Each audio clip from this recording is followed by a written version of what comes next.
Welcome in, Mavs fans, and I'll be 100% honest. I don't know if shooting these videos right after a game is the smart thing to do. The emotions run high, but we're gonna give it a go and shoot this episode. The game just ended, 101-99 loss. We're just gonna get into the game.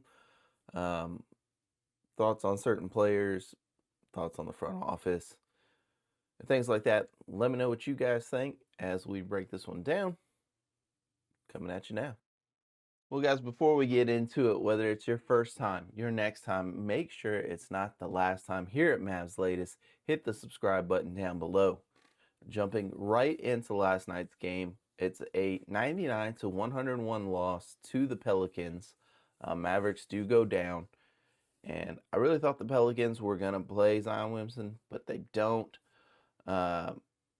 This is also a back-to-back game for the Pelicans. I had the late drama, the three-pointer that pushed them to their first win the previous night, last night. And I really thought the Mavericks were going to be able to come in and kind of bully them around. You know, we're coming in rested. We have Daniel Gafford back. You know, so we have a big man now. Let's play a little bully ball. And then Jason Kidd decides he's gonna start actual point guard. I was like, man, this is set up perfect for us. And then the first quarter ends and we're down by 10.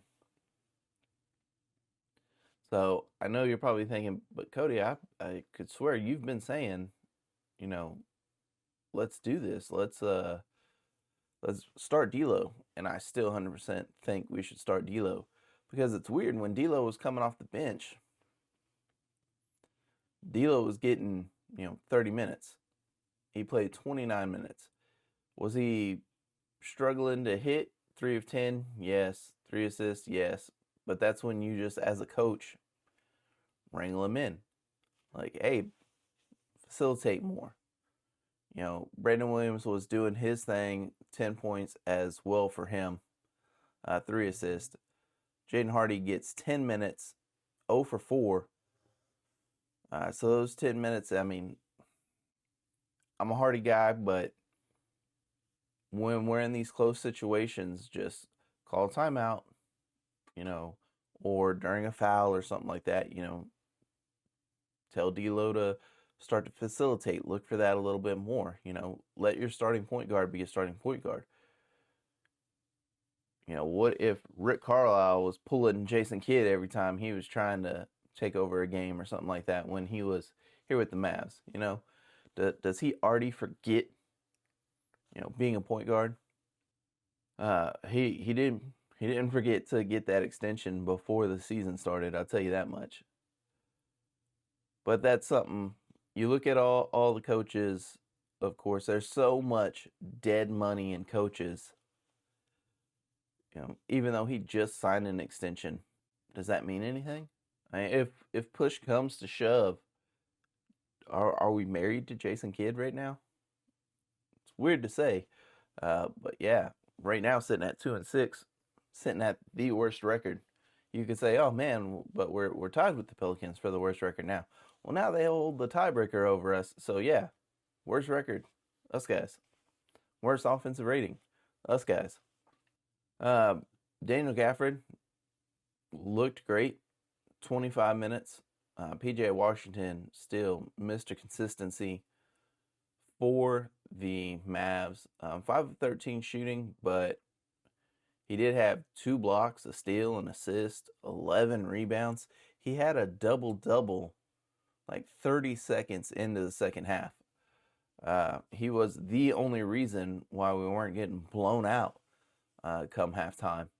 Kept us in it.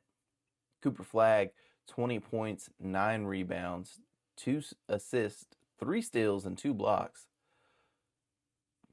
Shining star for this game definitely goes to Cooper Flagg. Was finally aggressive here in the second half. He misses the last shot. I'm okay with it. It was a good look. Just unfortunately, ball didn't go our way this time. I will say after that, on the rebound, it man, it almost looked like an over the back, and Cooper Flag hits the floor. But I guess the last seconds they're letting them play it out. But if we had our challenge, if Najee wasn't yelling to challenge when he felt him hit his hand, so like, yeah, you didn't hit ball, but bro, you hit him on the hand. So we picked up a foul and lost our challenge. There's got to be a system like the NFL. If we're going to have challenges, the NFL has a guy in the booth that's in the ear of the coach saying, hey, yeah, challenge that. Why hasn't the NBA implemented that? Why are we just going off of coaches listening to players like yell to challenge that? I don't know. Something I think the NBA should improve upon. Clay comes off the bench, 11 points for Clay. It was good to see 4 of 7 shooting. He plays 21 minutes. So he plays the same amount of minutes that he's basically been playing. But he has 4 rebounds, 3 assists, a steal. So I think this was a good game for Clay. Gets his feet under him. And maybe this is just his role for this team now. Najee Marshall, 26 minutes, 2 of 5, 5 rebounds, 5 assists, 7 points. Does his thing. I'm not hypercritical about that. There's nobody really I'm critical about, honestly, this game, except Jason Kidd, like some of his coaching decisions. I don't know about y'all, but man, I keep I keep putting a lot of the blame on Nico Harrison in the front office. I mean, man, Jason Kidd's just putting the team out there that he has. Yeah, he's experimenting with Flag. He's probably thinking he can do the Giannis thing with Flag.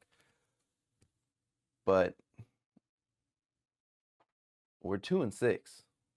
And the season's going to get away from us pretty quick if this continues. So at what point do we lump Flag in with, or I'm sorry, Flag.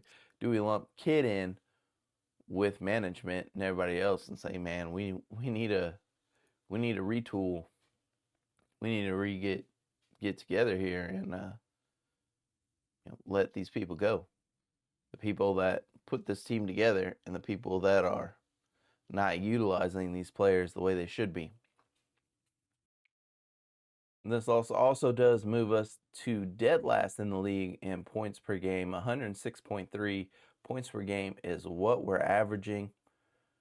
And again, unacceptable offense from the Mavericks. And to Sadiq Bey, my bad, bro. I didn't know you were like that. I didn't know if you were like that or just the Mavs helped you look like that. Before tonight, rebounding high for Bey was 6 in game 1 against Memphis. He has 9 against us, career high. 22 points was a high for him. Before that, it was 17 the previous night against Charlotte. Against OKC, he had 2. Against the Clippers, he had 2. Against the Nuggets, he had 7. And then Charlotte lets him hang 17. And then we let him put 22 against us. So this isn't a guy that's just been, dominating and has come in and, put it to us too. He's having a average to, below average year, and we just let him cook us. I get it every now and again. A player's going to go off. It is what it is. But if a player's going off, then we got to do do something. We got to start doubling, just like we were doing against the Rockets. You know, if a player gets hot, we got to treat them like they're Kevin Durant and double him. But no adjustments made, and he continued to cook us.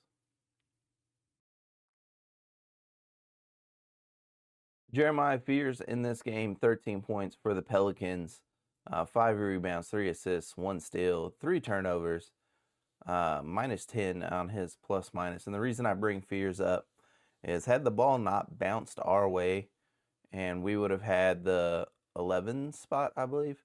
If we would have stuck with the 11 spot, I think Jeremiah Fears would have been the guy available. I think that's who we would have drafted.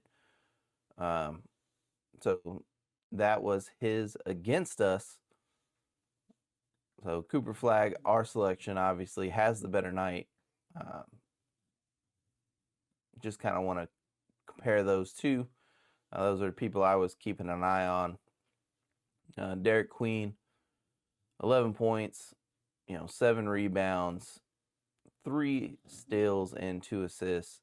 He does have 3 turnovers as well, but he ends up going 5 for 7 from the line, and he's the guy that puts the game away for them. Just an unfortunate turn of events, Mavs fans. Again, I'm not sure if doing the episode, filming the episode right after the loss is a good thing, right after these games. But let me know down in the comments what you think. Do the players get a pass? Does Jason Kidd, is he on the hot seat? Does Dumont and the ownership group even care what's going on with this Mavericks team? And is it time for Nico to go back to being a shoe salesman? So let me know what you think. And I'll see you tomorrow for Fanfare Friday. So don't forget, this is your last chance. Fill the comments up with your takes. We're going to be looking at 3 or 4 of them, and we'll talk 3 or 4 of them. Of course, I'll be looking at all this week's comments today, throughout the day, and picking those, including this video. And I'll see y'all tomorrow for Fanfare Friday. Peace.